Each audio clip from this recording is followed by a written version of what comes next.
प्रणाम। ओम नमः शिवाय। जय श्री महाकाल। हमारी जन्म लग्न कुंडली का पंचम भाव और हमारे संचित कर्म। जी हाँ, एस्ट्रोलॉजर योगेश 30 इस चैनल में आप सभी का पहले स्वागत है। आज हम बात करने वाले हैं कि हमारे संचित कर्म, जो भी कर्म हम हमारे पिछले कई जन्मों से लेके आए हैं, उसका सार हमारे इस पंचम भाव में मौजूद होता है। हमारे जन्म लग्न कुंडली का जो पांचवा भाव है, इस पांचवें भाव से हम हमारी शिक्षा, जी हाँ, जो भी हमने कॉलेज में शिक्षा ली है, उस शिक्षा को लेकर हम जीवन में आगे क्या करेंगे, वैसे ही हम इस पंचम भाव से हमारी जो संतान है या जो भी सोल्स है जो हमारे संतान के रूप में हमें मिलेगी या वो हमारे घर में पैदा हो गए, वो सभी पंचम भाव से देखते हैं। वैसे ही हम पंचम भाव से हमारी लव लाइफ, उसका भी विचार होता है। अब देखिए, मैं सबसे पहले यह कहने वाला हूँ कि मुझे एक क्लाइंट ने मुझे सवाल किया था कि सर, मेरी इतनी सारी संपत्ति थी और हमारे परिवार में ये जो मेरा पुत्र है, उसने कुछ ऐसा कार्य किया कि हमारी सारी संपत्ति हमें गंवानी पड़ी। क्यों ये पुत्र हमारी लाइफ में आया? समझ रही है आप बात कि क्यों ये पुत्र हमारे लाइफ में आया कि उसने हमारी सारी संपत्ति गंवा दी। अब मैं यहाँ पर पर्टिकुलर किसी का नाम नहीं लेने वाला। और ठीक उसके सामने एक क्लाइंट है, उनकी सामान्य परिवार में उनके पुत्र ने जन्म लिया और उसने सीए की एग्ज़ाम फर्स्ट जो उसका होता है अटेम्प्ट, उसमें ही उसने वो एग्ज़ाम क्लियर की और उसके पूरी फैमिली का नाम उसने बहुत रोशन किया। अब क्यों ऐसा हो रहा है, क्यों ऐसा भेदभाव है?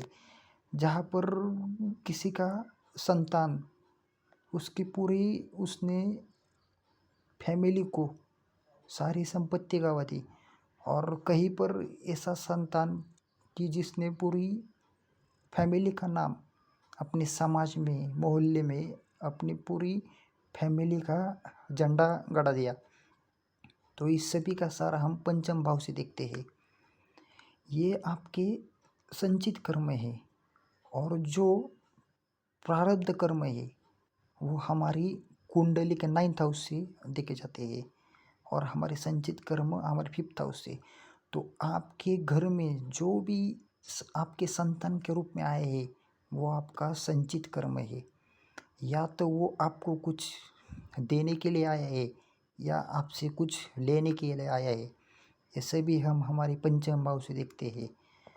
आपने जो कर्म पिछले जन्म में किए थे, आपने जिससे 2 रुपये की भी बेईमानी की होगी ना, तब वही सोल इस जन्म में आपका पुत्र बन के आपके पंचम भाव में रूप में आकर उसने वो हिसाब पूरा कर दिया।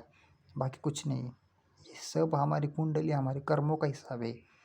आपका वो पुत्र आपके घर में पैदा हुआ, देखिए आपकी शादी कब हो गई, आपके पुत्र कब हो गए, ये सब पहले से तय है। हम सभी इस कर्मों के बंधनों से बंधे हुए हैं। वो पुत्र आपके रूप में आया और उसने, या तो अगर आपने पिछले जन्म में किसी के लिए अच्छा किया था, तो वही आपके पुत्र के रूप में आकर आपको सब कुछ दे जाएगा। और अगर आपने किसी से 10 रुपये की भी बेईमानी की होगी ना, तब उस 10 रुपये को चुकता करने के लिए वो आपके पुत्र के रूप में आएगा और आपसे सारे वो छीन लेगा।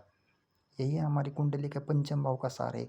अब देखिए, अगर आपके पंचम भाव का स्वामी आपके फर्स्ट हाउस में बैठ जाए, ऐसे इंसान नॉलेज गेनर होते हैं, यानी इनको हमेशा कुछ ना कुछ नया सीखने की चाह होती है। ऐसे ही अगर आपके पंचम भाव का स्वामी अष्टम भाव में चला जाए, यानी अपने से फोर्थ में, यानी पंचम भाव हमारी शिक्षा का भाव है, अपने से फोर्थ में चला गया, यानी उसकी शिक्षा का सुख का है जो हमारे अष्टम भाव है, जहाँ से हम हमारे गुण विषयों का ज्ञान लेते हैं। ऐसे जातक जिनका भी पंचमेश अष्टम भाव में है, या तो ये जन्म से ही एक दैवीय कृपा लेकर प्राप्त हुए, या यूँ कहे कि इनके पास कुछ ऐसा नॉलेज है, उस नॉलेज के बलबूते पर ये इनके सभी कार्य बन जाएंगे। यानी आप यूँ कह सकते हैं कि इनका इंटरेस्ट हिडन सब्जेक्ट में होता है। अब अगर पंचमेश आपका 10th हाउस में बैठ जाए, जो भी शिक्षा ली उसी से इन्होंने अपना करियर बना लिया। अगर पंचमेश आपका 2nd हाउस में बैठ जाए, ऐसे इंसान अपनी शिक्षा के दम पर कुंडली में बहुत सारा धन अर्जित करते हैं। अब यही अगर आपका पंचमेश नीच हो जाए, तब ऐसे जातकों को संतान प्राप्ति में बहुत सारी बाधा का सामना करना पड़ता है। तब आप अपने अपनी कुंडली चेक करें कि आपका पंचम भाव का स्वामी कौन से हाउस में बैठा है, और मुझे नीचे कमेंट करिए। यही पंचम भाव आपके संचित कर्म है, आपने आपके पूर्व जन्म का सार सभी इस पंचम भाव में है। तो आपका पंचमेश कौन से हाउस में बैठा है, यह मुझे कमेंट में करिए। अगर आप अपनी कुंडली का या अपने चार्ट का विश्लेषण करना चाहते हैं, तो मैंने मेरा जीमेल मेंशन किया है, आप उस पर भी मुझे अपने जन्म का विश्लेषण करवा सकते हैं। तो आपको यह वीडियो कैसा लगा, चैनल को कमेंट करें, लाइक करें और सब्सक्राइब करें। धन्यवाद। ओम नमः शिवाय।